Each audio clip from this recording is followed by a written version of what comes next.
بسم اللہ الرحمن الرحیم۔ السلام علیکم ورحمۃ اللہ وبرکاتہ۔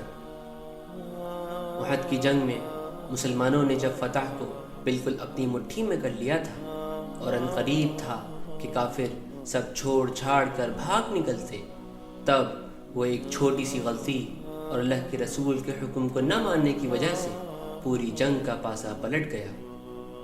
جنگ سے پہلے اللہ کے رسول نے جو 50 تیر انداز محافظت کے لیے تعینات کیے تھے اور ان کو حکم دیا تھا کہ چاہے مسلمانوں کی جیت ہو یا ہار، ان کو اس جگہ کو نہیں چھوڑنا ہے اور اس جگہ کی محافظت کرنی ہے، لیکن جب کافروں کے پیر تھوڑے اکھڑ گئے اور وہ بھاگنا شروع ہو گئے تو ان تیر اندازوں میں سے اکثر اپنی جگہ سے ہٹ گئے اور مال غنیمت لوٹنے لگے۔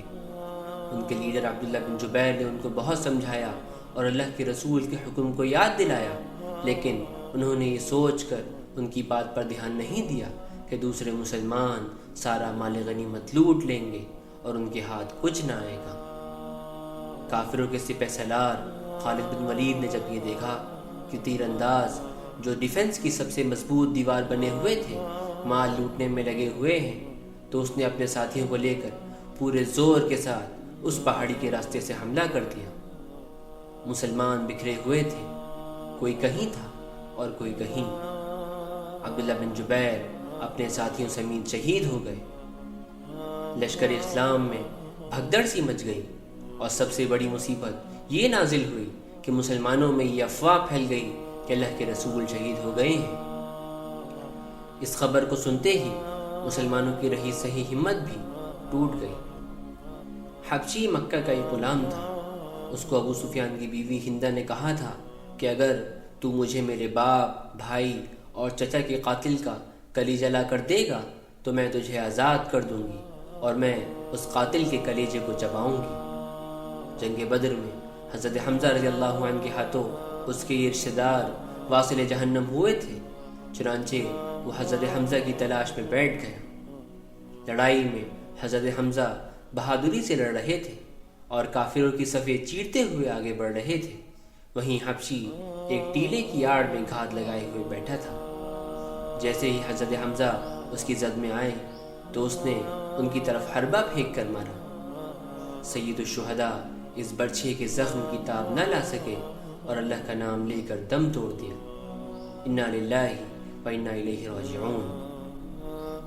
وحشی نے ان کا پیٹ چاک کر کے کلیجہ نکالا اور خوشی خوشی ہندہ کے پاس لے گیا اور ہندہ نے حمزہ رضی اللہ عنہ کے کلیجے کو لے کر چبایا اور پھینک دیا۔ یہ ایک ایسے شدید انتقام کی مثال تھی جس کو سن کر دنیا کا ذرہ ذرہ کام جائے گا۔ جب اللہ کے رسول کو یہ غمناک خبر ملی تو اللہ کے رسول صلی اللہ علیہ وسلم بڑے آبدیدہ ہو گئے، پر آپ نے موقع کی نزاکت دیکھ کر صبر کیا۔ مشرکین موقع کا پورا فائدہ اٹھا رہے تھے، ان کا حملہ اور پرشور ہوتا جا رہا تھا۔ وہ دیکھ رہے تھے کہ اسلامی فوج میں بھگدڑ مچ گئی ہے، مسلمان بدحواس ہیں، ایسے میں موقع کا ایڈوانٹیج لینا بہت ضروری ہے اور ہمیں آگے بڑھتے اور حملہ کرتے چلے جانا ہے، یہاں تک کہ مسلمانوں کا ایک ایک سپاہی خاک پر ڈھیر ہو کر گر پڑے یا پھر یہ لوگ ہار مان لیں۔ یقیناً بدر کا انتقام اسی طرح پورا ہو سکتا ہے۔ بڑے بڑے صحابہ شہید ہو چکے تھے اور اللہ کے رسول کو شہید کرنے کا قریش بہت زور لگا رہے تھے اور چند اصحاب نے آپ کو گھیرے میں لیا ہوا تھا۔ ان میں حضرت ابو بکر، حضرت عمر، حضرت علی، زبیر، طلحہ، سعد بن ابی وقاص، عبادہ ابن بشر، قتادہ بن نعمان، سہل بن حنیف، سعد بن معاذ، سعد بن عبادہ اور ابو دجانہ رضی اللہ عنہم تھے۔ ان سب نے آپ صلی اللہ علیہ وسلم کو گھیرے میں لیا ہوا تھا اور طلحہ رضی اللہ عنہ ہر تیر جو آپ کی طرف آتا ان کو ہاتھ پر لے رہے تھے، اس وجہ سے ہمیشہ کے لیے آپ کا وہ ہاتھ ختم ہو گیا۔ قتادہ بن نعمان نے اپنا سینہ سپرد کیا ہوا تھا، جو تیر آتا اس کو اپنے اوپر لے لیتے۔ حضرت سعد بن ابی وقاص رضی اللہ عنہ کے ہاتھ میں کمان تھی اور وہ کافروں کو بے تحاشا تیروں کا نشانہ بنا رہے تھے۔ سعد کی اس قدر اندازی کو دیکھ کر اللہ کے رسول محبت اور حوصلہ افزائی کے لہجے میں فرماتے ہیں سعد تیر چلا تجھ پر میرے ماں باپ قربان۔ رسول اللہ کی زبان حق سے یہ مقدس اور محبت آمیز الفاظ حضرت سعد کے علاوہ کسی کے لیے نہیں سنے گئے۔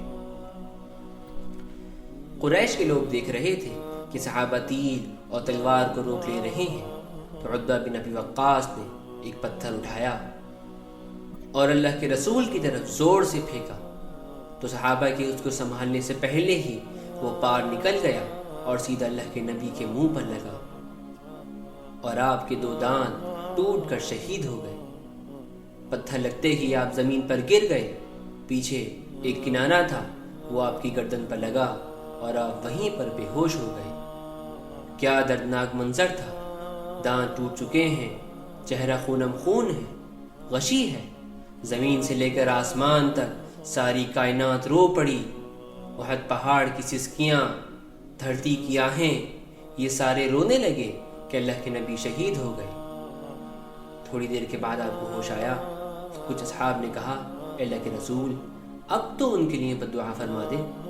اللہ کے رسول نے ہاتھ اٹھائے اور صحابہ یہ سمجھ رہے تھے کہ بس اب اللہ کے رسول کے منہ سے بد دعا نکلے اور یہ قریش نیست و نابود ہو جائے، تو غور سے سنیے گا۔ اللہ کے رسول نے فرمایا، اللہم اغفر لقومی فإنہم لا یعلمون، اے اللہ میری قوم کی مغفرت فرما، یقیناً وہ نادان ہیں۔ سبحان اللہ، یہ تھے اللہ کے رسول کے اخلاق، جن کو ہم اپنا سردار مانتے ہیں، جن کو ہم اپنا رسول مانتے ہیں۔ آج ایک کسی کی بات دل پر لگ جائے تو فوراً یا تو زبانیں خراب ہو جاتی ہیں یا پھر بد دعائیں نکلنے لگتی ہیں، اور یہاں کائنات کا سردار اتنی اذیتیں برداشت کرنے کے باوجود زبان سے ایک لفظ بد دعا کا نہیں نکالتا۔ تاریخ شاہد ہے مشرکوں نے اللہ کے رسول کو کتنی تکلیفیں دی ہیں، چاہے طائف کا واقعہ اٹھا کر دیکھ لو یا جنگ احد کا، لیکن ان سب میں ایک بات کامن ہے، اور وہ یہ کہ اللہ کے رسول کو اپنی جان سے زیادہ اپنی امت کی نجات پیاری ہے۔ رسول اللہ صلی اللہ علیہ وسلم کے زخموں سے لہو بہہ رہا تھا اور کافر فتح کے نعرے لگا رہے تھے، مسلمان تتر بتر تھے۔ بڑی ہی سخت گھڑی اور انتہائی نازک مرحلہ تھا۔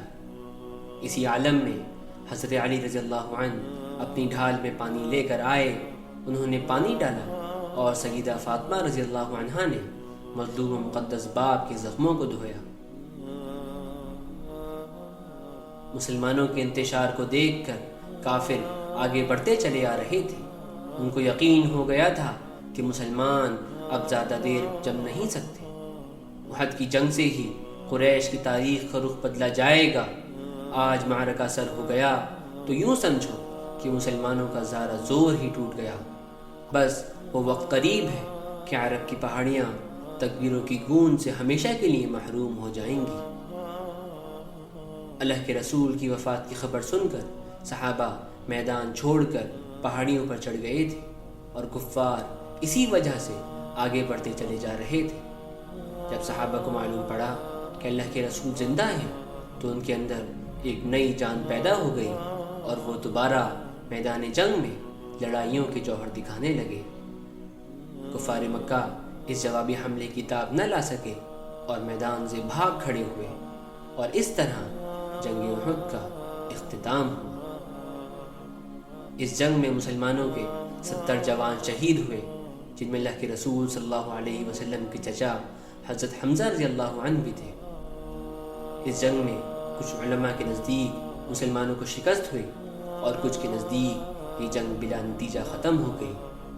اب اس میں سے سچ کیا ہے وہ تو صرف اللہ ہی جانتا ہے، لیکن اس جنگ میں یقیناً مسلمانوں نے بہت سے اپنوں کو کھویا، اور یہ جنگ ایک صاف وارننگ تھی ان لوگوں کے لیے جنہوں نے اللہ کے رسول کی ہدایت کو پورا نہ مانا اور ان کی جنگی اسٹریٹجیز کو ہلکے میں لیا۔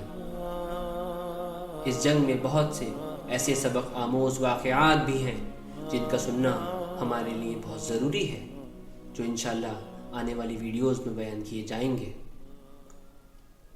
اللہ تبارک و تعالی سے دعا ہے کہ وہ ہم سب کو خلوص کے ساتھ دین اسلام پر چلنے کی توفیق عطا فرمائے۔ آمین۔ السلام علیکم ورحمۃ اللہ وبرکاتہ.